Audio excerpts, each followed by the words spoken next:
কি বলবেন এই যে নওশাদ সিদ্দিকী আজকে 50-এর অধিক ভোটে জয়লাভ করতে চলেছে? খুব আনন্দ পাচ্ছি, এর থেকে আনন্দ আমার জীবনে আমি কোনোদিন পাইনি।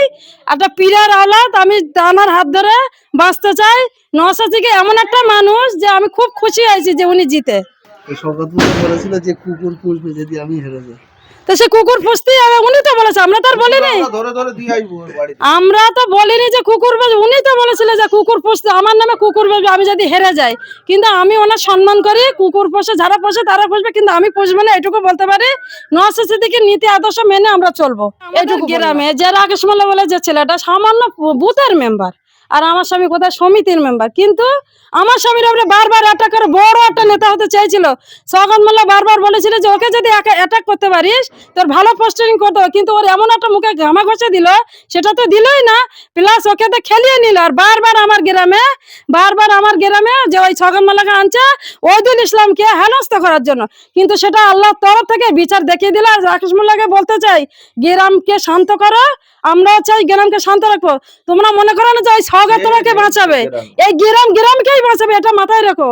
একটা কথা বলে দিলাম, যে জীবনে যদি কোনো রকম ভালো রাখার সাথে আমাদের সাথে হাত মেলা, আমাদের সাথে থাকো, জীবনে এগোতে পারো। যদি বলে শয়তানের হাত থেকে যদি এই অবস্থা করতে পারো, দিন দিন তোমার পরিস্থিতি আরো খারাপ হবে, আর ওই নটোরিয়াস ক্রিমিনাল ধারে তোমার তিহার জলে পৌঁছে দেবে, এটা মাথায় রাখো। আমরা ইতিমধ্যে শুনতে পাচ্ছি যে তৃণমূলের বড় বড় নেতা ভাঙড়ের দীঘায় রওনা দিয়েছে। দীঘায় পালিয়েছে, তোরা বাড়িতে বেরিয়ে গেছে। আমরা খবর পেয়েছি এই মতো যে আমাদের খাটাডাঙ্গা আছে, মানে যে কটা ওই 2-5 জন চুরোপুটি, এরা খুব উৎপাত করছিল, আমার বাড়ির পাশে আসে বোম ফেলছিল, অনেক কিছু করে ফেলেছে। কিন্তু আমরা যে পর্যায়ে ছিলাম, ওহিদুল ইসলাম একটাই বিচার চেয়েছিল যে এর বিচার আল্লাহ করবে, কিন্তু আল্লাহ বিচার করে দিয়েছে। এবার তাদের উপায় কি হবে, কিন্তু আমরা গ্রামকে শান্ত রাখবো, এইটুকু বলে দিলাম। কিন্তু ওদের মতন কাউরা মুসির মতন বোম ফেলবো, মারবো, ধরবো, আর লোক ডেকে এনে জড়ো করবো, শওকতের বারবার এই গ্রামে ঢোকাবো, সেইটা আর হচ্ছে না। জনমের মতন একদম তিহার জলে পাঠিয়ে দেবো, এই চিন্তা ভাবনা আপনারা সঠিক করে বিচার করে রাখুন। যে আমি যদি রুকেছি ওহিদুল ইসলামের স্ত্রী, কিন্তু পরিণামে ভয়ঙ্কর হবে। আমার পেছনে যদি এবার লাগ দিয়ে আসে, এর খেলা কিন্তু অন্যরকম ঘুরিয়ে দেবো, এইটুকু আমি বলে দিলাম। খুব জয়, খুব সবাই ভাঙড়ের মানুষও চাইছে যে নওশাদ সিদ্দিকী জিতবে, আর জিতেও গেছে অলরেডি। আর আমরা খুব খুশি। এই যে আবির হয়ে গেছেন, হ্যাঁ হ্যাঁ, আমরা খুব খুশি। ভাঙড়টা শান্ত থাকবে, শান্তিতে থাকবে। আর ওই শয়তান এলে এখানে মানুষ বাস করতে পারতো না। ওই এতক্ষণ কত লাশ পড়তো তার কোনো ঠিকানা ছিল না। ওটাই আশা ছিল যে ও লাশই বার করবে, ওর এমন একটা প্ল্যান ছিল যে ক্যানিং শেষ করে দিয়েছে, এবার ভাঙড়ে আমার সিট দিয়েছে, ওটাই আমি এবার জিতে ভাঙড়ের মানুষের প্রত্যেকটা মানুষের আমি লাশ বার করব, এই নিয়ে ও রাজনীতি চালাবে। কিন্তু আমরা সেটা হতে দেবো না। আমরা প্রত্যেক অঞ্চল থেকে আমরা নওশাদ ভাইজানকে এমনভাবে ভোট দিয়েছি যে নওশাদ ভাই 50,000-এর বেশি লিড দিতে পারে, সেই জন্য আমরা খুব খুশি, রং মাখছি, এইটুকু আমরা বলে দিলাম। এই অঞ্চলে আমরা দেখেছি যে পঞ্চায়েত ভোটে হাসান জওয়ান থেকে আরো পঞ্চায়েত ভোটে প্রচুর বাহিনী নিয়ে এসেছিল ওই শওকত মোল্লা দিয়ে, ক্যানিং দিয়ে। তার আগে আরাবুল ছিল এখানে, একটাও কোনো খুন মার্ডার কিছু হয়নি। এই শয়তান এসে এখানে প্রচুর মানুষের ক্ষতি হয়েছে। আরো থাকলে এখানে প্রচুর মানুষ মরে যেত। এখানকার মানুষের খুবই এখন শান্তিতে থাকতে পারবে। আশা করি যে ক জায়গায় আইএসএফ জিতবে সে জায়গাগুলো ভালোভাবে চলবে। আপনারা কি আশা করেছিলেন যে এত ভোটে জিতবে? অবশ্যই আশাতেই ছিলাম। 14 রাউন্ডের পরে নওশাদ সিদ্দিকী 60,000-এর অধিক লিড চলে যায়। আমি এই মুহূর্তে খবর পেলাম যে 1,20,000 এগিয়ে আছে ভাইজান। তো ওনার কাছে কেউ কেড়ে নেওয়ার মতন আর কেউ কোনো মায়ের লান তৈরি হয়নি এই ভাঙড় থানার বুকে বা পশ্চিম বাংলার বুকে। দেখি না আর কোনো এরকম নেতা পাইনি আমরা। এরকম আমাদের জীবনের সাধনা যে এমন একটা নওশাদ সিদ্দিকীকে পেলাম যে পীরের আওলাদ, সবাই ধন্য। তাতে আমি গানে বলি বুঝিয়ে দিয়েছিলাম আগে যে মানুষ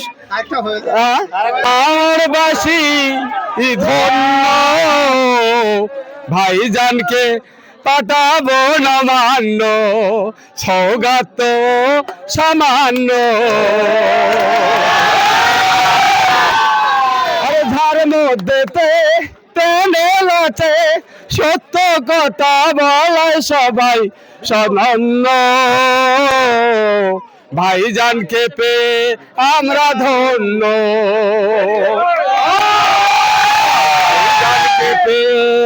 হয়েছি ধন্য, কেননা সে পীরের আওলাদ।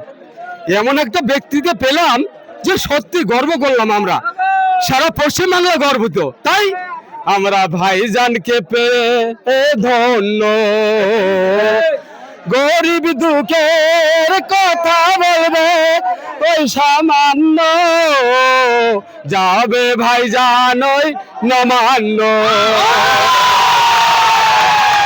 গরিব অসহায় সবার কথা বলবে সবারই জন্য, ভাইজান আমাদের জন্য। পাঠাবার জন্য উনি তৈরি থাকুক খোরাক দেওয়ার জন্য, তার কারণ এমন একজন বিধায়ক যে পশ্চিমবাংলার বুকে কোনোদিন আর না যেন তৈরি হয় আর ভূমিষ্ঠ না যেন হয়। তার মধ্যে কেননা দুর্নীতি ছিল, মানুষের যখন তখন বোম মারত, ঘরদোর ভেঙে দিত। রমজান মাসে ওই ক্যানিংয়ের লোকে গ্রেফতার করতে দেয়নি, ঘরদোর ভেঙে দিয়েছে। তো কুকুর মানে পুকুর টুকুর করে দিয়েছে, জিসিবি দিয়ে ঘরটোর ভেঙে দিয়েছে। এই জন্য ওর মতন দুচরিত্র লোকের মানুষ চাই না, এই জন্য সে হার হয়ে গেছে তার। তো ভাঁড়ের লোক যে থুতু ফেলে, ভাঁড়ের লোক যে থুতু ফেলে সে থুতু আর গ্রহণ করে না, তার পরিচয় ভোটে এই মানুষ দিয়ে দিয়েছে। হ্যাঁ, আমরা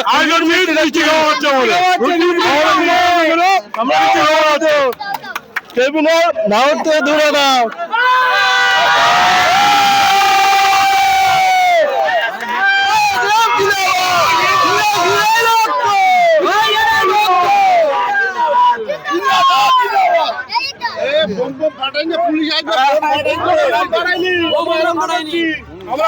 পুলিশ